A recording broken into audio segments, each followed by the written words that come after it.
Microphone down for somebody who's a little bit shorter than you. Next up, we have also somebody who will disappear beneath the water on the Wirral. I'm assuming I'm not.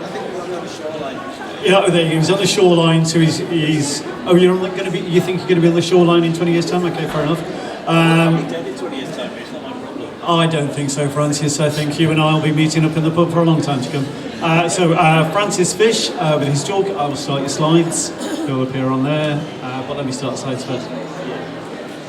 Yeah. Mine's saying there is some hope. Just by the way. I find it hard to believe there being any hope.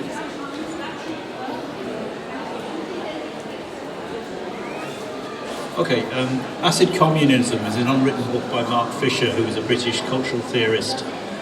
He only wrote the introduction to the book, which you can find online. It's well worth a read, before he died, unfortunately. In his early writing, he talked about hauntology, which is essentially the idea that the future has been cancelled and the present is nothing but nostalgic remixes of an imagined and made-up past, which is kind of what we have now if you look at the culture.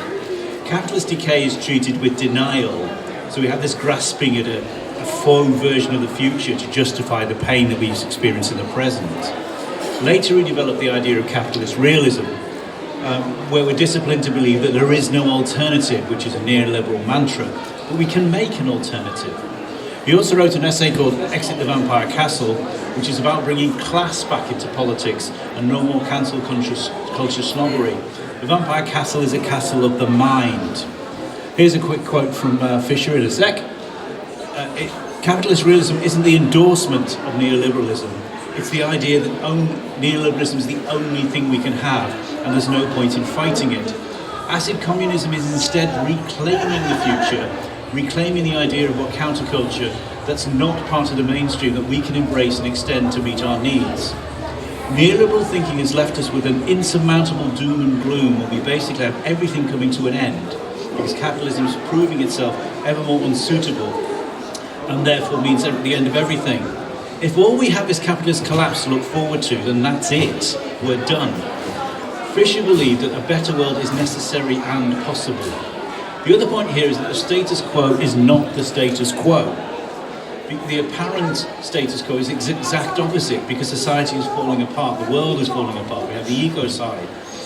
So to do nothing is to actually fail by default. So instead what we need is a convergence of countercultures.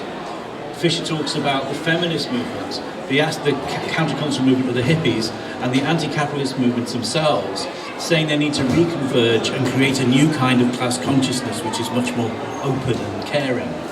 So what we need to be free is in fact post-capitalist desire, a desire to live in a world where everybody doesn't have to work, a world which is not dominated by the clock and by humans not having any value other than their labour. So the goal of anti-capitalism is that there are no more markets and we are not commodities. We actually have value as human beings. One of the other key ideas is the introduction of collective thinking. No one is left behind and everyone's needs are met. Instead you have a world where there isn't scarcity, because everyone has all they need. So instead you have the cornucopia that is our birthright as human beings. We have the technology to build it right now. Neoliberalism's goal was to convince us that there is no alternative. We've had it hidden from us by lies about scarcity and war. Fisher talks about potentiality, where we can actually think about the spectre of a new world, which could be free. The spectre is taken from Marcuse, and he's playing here on the spectre of communism, haunting Europe, if you remember, in the opening of the Communist Manifesto. But Marcuse was talking about the spectre of a better world haunting us, which is something we probably want.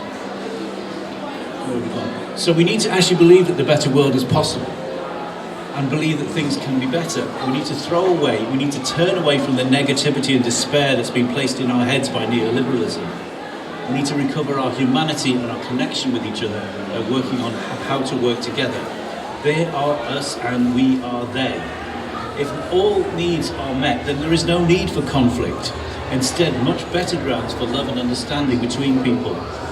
The main thing neoliberalism has stolen from us is time. We've been given all these clever devices that steal our souls and keep us from thinking. They steal our lives from us, making it hard to do anything to effect change. If only people cared as much about our beautiful world as they did about football, it would be a much better world. So where do we start? We need to actually start trying to think differently, trying to think collectively, and trying to think and work with each other. So we need to let the new live and breathe. We need to let this world come into being.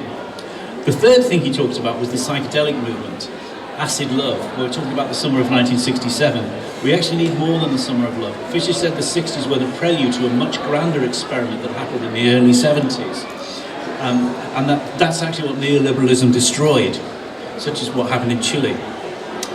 Now how should we start thinking about decades of love, centuries of love? How do we make a better world? And how do we consciously get to a world where we all have what we need instead of, as it said there, stumbling into unconscious barbarism?